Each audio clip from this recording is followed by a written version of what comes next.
আমরা কখন উচিত কাজ করি, কখন অনুচিত কাজ করি, কখন পুণ্য করি আর কখন পাপ করি, কখন ন্যায়ের পথে চলি আবার কখন অন্যায়ের পথে চলি, তা দুজন ব্যক্তি বুঝতে পারেন, পরমাত্মা আর অন্তরাত্মা। এবার প্রত্যেক মুহূর্তে কি হয় পরমাত্মা সবই জানেন, তার কাছে কিছুই গোপন নয়। কিন্তু প্রত্যেক মুহূর্তে আপনার কি করা উচিত সেটা উনি এসে আপনাকে বলতে পারবেন না।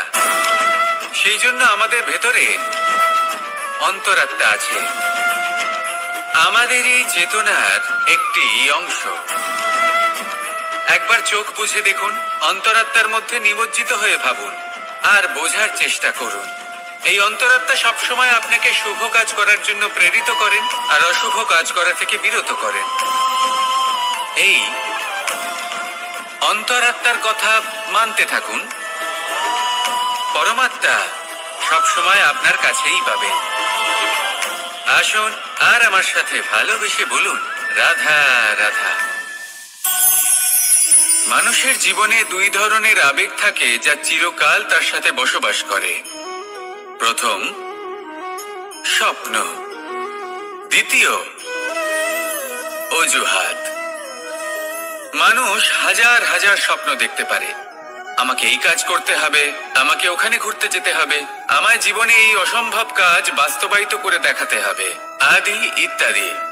এবার ঠিক যেমন স্বপ্ন দেখেন সেইভাবে অজুহাতও খুঁজে নিয়ে আসেন। আমি এই স্বপ্ন পূরণ করতে পারলাম না, কারণ আমাকে কেউ সাহায্যই করলো না, কারণ আমি দুর্বল হয়ে পড়েছিলাম, কারণ আমার কাছে সময়ই ছিল না, আদি ইত্যাদি। এবার সাফল্য এবং অসফলতার মাঝখানে এই ধরনের সংঘর্ষ হতে থাকে। সাফল্য তখন লাভ করা সম্ভব যখন আপনার স্বপ্ন আপনার অজুহাতের থেকে অনেক বড় হয়, আর অসফলতা তখন পাবেন যখন আপনার অজুহাত আপনার স্বপ্নের থেকে অনেক বড় হয়। আপনি যদি সাফল্য লাভ করতে চান তাহলে চেষ্টা করতে থাকুন, পরিশ্রম করুন। যদি অসফল হন তাহলে ভয়ভীত হওয়ার কোনো প্রয়োজন নেই। নিজের ভুল বুঝুন, তাকে শুধরে নিন, আবার চেষ্টা করুন।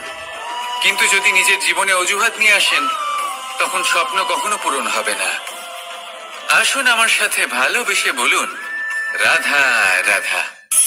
এমন কিছু রয়েছে মানুষের মনে, তাদের জীবনে এমন এক আবেগ যা সর্বজন বিদিত, যা সবাই জানেন যে উপস্থিত আছে। সেটাকে আমরা সমস্যা বলে থাকি। এমনিতে আমরা সকলেই জানি যে এমন কোনো গৃহ নেই যেখানে মৃত্যুর ছায়া পড়েনি, এমন কোনো বৃক্ষ নেই যার দ্বারা ওষুধ তৈরি সম্ভব নয়, এমন কোনো অন্ন নেই যা সময়ের সাথে বিষ বা অমৃতে পরিণত হতে পারে। এবার এই সমস্যাগুলি কোনো ব্যক্তির জন্য সমস্যা হতে পারে, কিন্তু নিজে থেকে এরা কোনো সমস্যাই নয়। এরা আসে আমাদের সাহায্য করতে, আমাদের কিছু শেখাতে। আপনি নিজেই দেখুন, পর্বতের শিখর থেকে কোনো এক পাখি পড়ে গিয়ে নিজের প্রাণ ত্যাগ করলো। সেটা কখন সম্ভব? যখন সেই পাখি ওড়ার চেষ্টাই করে না। তখন যখন কোনো ব্যক্তি জলে পড়ে যান এবং ডুবে গিয়ে নিজের প্রাণ হারান, এর সম্ভাবনা কখন বেশি থাকে? যখন সেই ব্যক্তি সাঁতার কাটার চেষ্টাই করেন না। তখন এই সমস্যা প্রত্যেকের জীবনে থাকবেই, কিন্তু এটা মনে রাখা প্রয়োজনীয় যে কোনো সমস্যা পরিস্থিতির কারণে সমস্যা হয়ে ওঠে না। এই পরিস্থিতি যখন আমাদের সামনে আসে আমাদের তা কঠিন মনে হয়, আমরা নতমস্তক হয়ে পড়ি, ভয়ভীত হয়ে পড়ি, তার সম্মুখীন হতে পারি না। তখন তা সমস্যার রূপ নেয়। দৃঢ় হয়ে দাঁড়িয়ে থাকুন সাহসের সাথে, এই পরিস্থিতিগুলির সম্মুখীন হন, দেখবেন সমস্যা কখন সাফল্যে পরিণত হবে আপনি জানতেই পারবেন না।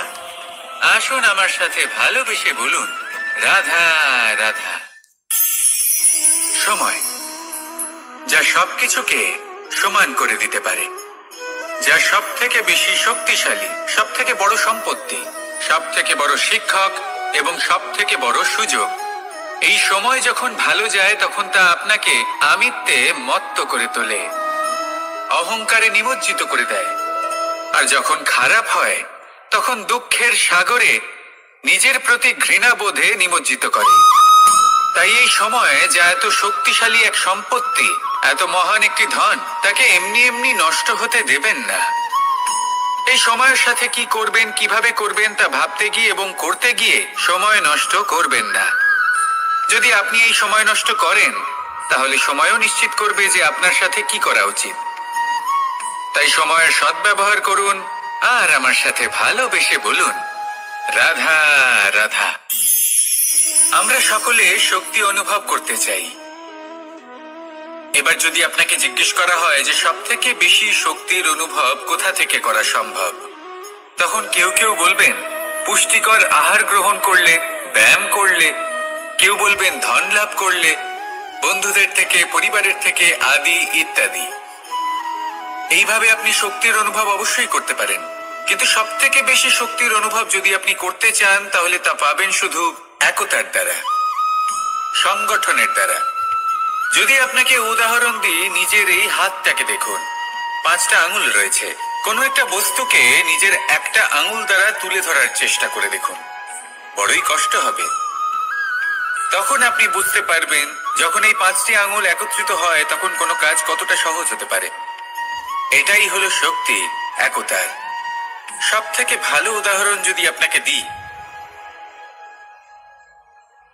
তাহলে বাঁশি। এই বাঁশি থেকে অত্যন্ত মধুর সুর নির্গত হয় যা সবার মন প্রসন্ন করে দেয়। এই কথা সত্যি, কিন্তু এই বাঁশি আমি একটা বা দুটো আঙুল দিয়ে বাজাতে পারবো না। আমাকে প্রত্যেকটা আঙুল ব্যবহার করতেই হবে, তবেই এর থেকে মধুর সুর নির্গত হবে যা সকলকে প্রসন্ন করবে, ঠিক কিনা?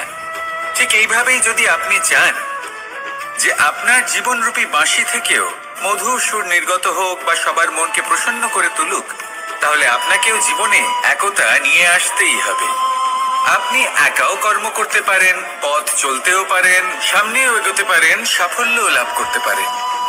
কিন্তু যখন সকলে একসাথে এগোবেন, সেই পথে চলবেন, সেই কর্মই করবেন, তখন লক্ষ্যে অবশ্যই পৌঁছবেন, সাফল্য অবশ্যই লাভ করবেন। কিন্তু সেই সাফল্য এবং তার আনন্দর সংমিশ্রণটাই একটু অন্যরকম হবে। তাই জীবনে ঐক্যবদ্ধ হন, একসাথে মিলে এগোতে থাকুন আর আমার সাথে ভালোবেসে বলুন, রাধা রাধা।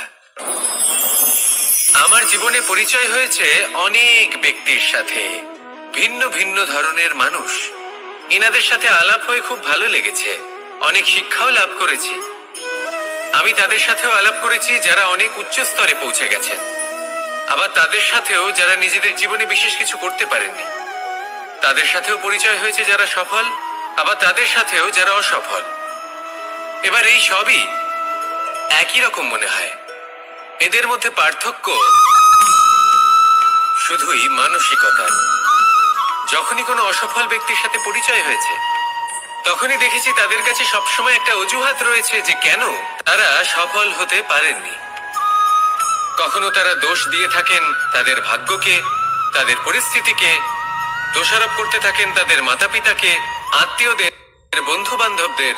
কোনো না কোনো অজুহাত সবসময় এদের কাছে থাকে যে কেন তারা সফল হতে পারেননি।